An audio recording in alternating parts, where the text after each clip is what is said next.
Buonasera ragazzi, buonasera. Allora io sono qui in diretta solo per dire esclusivamente che sono onorato della mia famiglia, perché la mia famiglia mi ha insegnato solo a fare cose belle e la mia famiglia mi ha imparato a vivere, nonostante gli sbagli che ha potuto fare qualcuno della mia famiglia, che sempre la mia famiglia non ha sbagliato mai, che mi ci ha accusato dei pentiti e basta. Non puoi accusare una persona che uccide non può accusare un'altra persona, capito? Per non farsi la galera, ma con questo poco importa. Vi spiego tutte cose. Praticamente hanno fatto il servizio alla RAI e mi hanno fatto i biglietti dell'aereo, a me e il mio manager.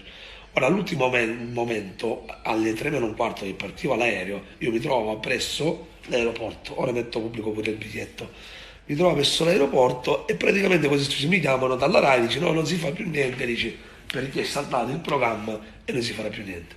E io cosa faccio? Va bene. Per cosa vado a vedere? Vado a vedere a Leonardo, che è un amico mio,